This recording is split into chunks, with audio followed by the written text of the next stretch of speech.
YouTubers, to the independent investor for Monday, May the 25th. I'll just go a little bit over the market technicals, the overall market a little bit. We've had I think it's been a week and a half since I put a video out, but we've had a very strong recovery, which I showed in my last video.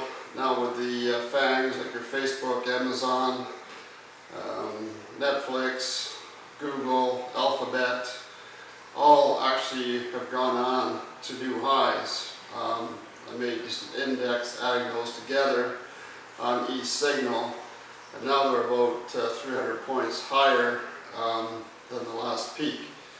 And of course the NASDAQ is up about a 75% retracement. The S&P is at about a 60% retracement, and the Wilshire broader measure of the market, I think, is around 55 or so. So we're still seeing that very concentrated action in the technology stocks. It's been kind of difficult. I don't want to chase those stocks, and I still believe that there's probably going to be a second wave of this virus.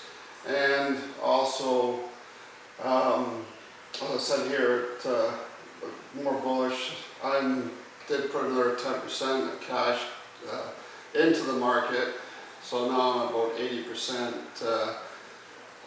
cash. Before I was about 90% cash. So I have tried to reverse my stance a little bit and follow the market.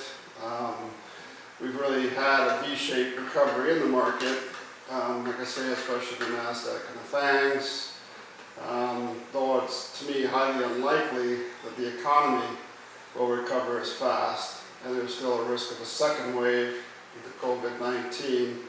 And the social distancing and other legislation that's been put in place to deal with COVID-19, I think, will continue to impact corporate profits. And plus, a lot of small companies will go bankrupt.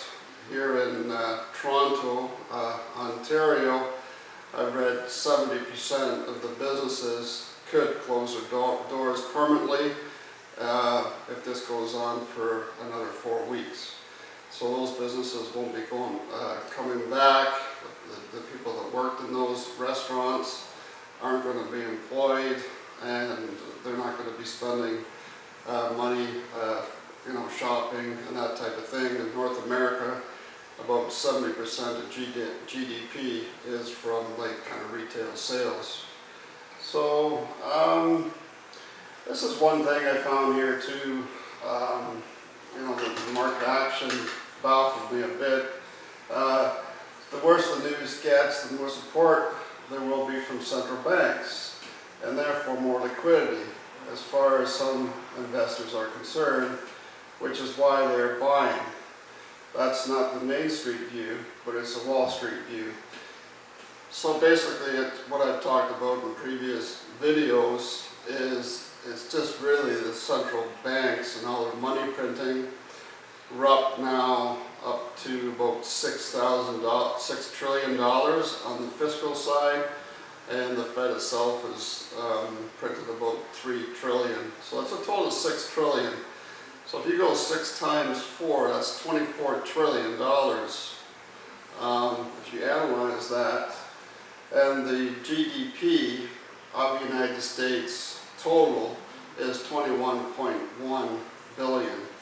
So it's the old story, don't fight the Fed. So, and we're seeing it in China too, it's just not coming back. They're a few months ahead of us. I mean, Wuhan came out of the lockup kind of as we were going into it, and there was a city kind of in northern, or a province in northern China, Jillian, I think it's called. It's close to Russia, and there was a lot of people coming in from Russia affected. and now they've had to quarantine 100 million people there.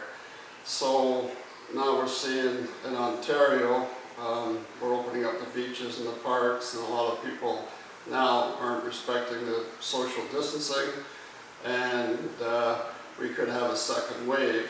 And if there's a second wave in North America, I just don't see how the Federal Reserve banks can then go ahead and print another $3 trillion just to keep things stable. At some point, we're going to see inflation, predominantly asset inflation, and we'll see gold or Bitcoin and other things start to really move. That being said, well, this is going on in China. China's paid a steep price for the pandemic that began within its borders and is now abandoning specific economic targets for the coming year, providing the strongest signal yet. The government planners do not expect economic difficulties to ease anytime soon. Now, the Chinese government usually always put out their economic data. It's usually false, but to admit they're actually not going to print some of the data, to me, implies things are quite a bit worse than what they actually are. And I think we're going to see that with earnings in the S&P 500 going in the next quarter. The quarter of that, earnings are going to go down. The market's typically about 6 months out, but we just can't keep looking through all this bad news. On that front, I do have, as mentioned before, a spreadsheet, but we're starting to see some of the economic data. For example, capacity utilization, which is basically what in aggregate all the factories are running at, and that has dropped from almost 80%. It's done a complete nosedive down to about 65, and that's the worst it's ever been on this chart going back to 1967. So, of course, if a plant production has dropped 10-15%, then the earnings of that company are going to be dropped probably more than that because of fixed costs, right? And there's many other ones starting to show up now. The participation rate just took a complete nosedive here. I talked about this in the past. It's down to about 61% of the whole workforce now is working, and that was just a vertical line down, and that takes us back to 1968, kind of before women really started to enter the workforce. Again, durable goods. Another one which has just fallen off a cliff is car production. Went from about 16 million all the way straight down to about 9 million. And we know Ford and GM are barely staying solvent as it is, and there's a possibility one of those companies might go bankrupt if things don't turn around quite rapidly. And then they've got to deal with people's sentiment moving towards electric cars, like Tesla, which they've just been way behind on the 8 ball this year. They are starting to come out with quite a few models, but these probably won't be as profitable, have the same profit margins as, say, Ford gets on their Ford F-150 pickup truck. So there's lots of headwinds there, and we see here, of course, we know all the restaurants were closed, but this is just showing how bad it is.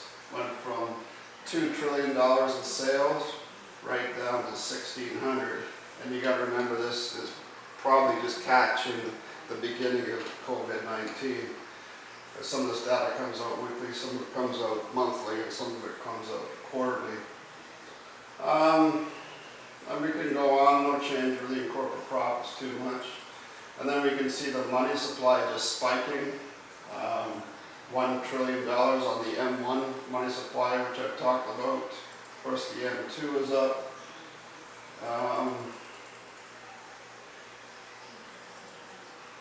the deficit for the government still, I mean, we're probably going to end up minus, $5-6 trillion by the end of the year. So now the only thing that has been good for businesses that can survive is because the Fed now is buying so many corporate bonds, it has kind of stabilized the interest rates, which I will get to here.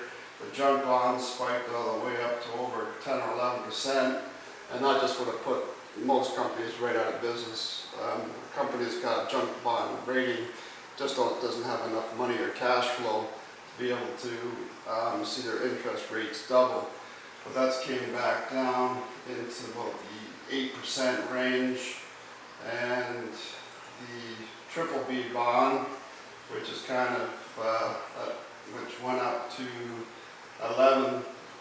over 11%, and that now it's back down to about 8%, but still quite a jump from 4%. So even companies with triple B rated bonds, when their bonds come up and they have to renew, are going to see still a substantial increase in their interest payments.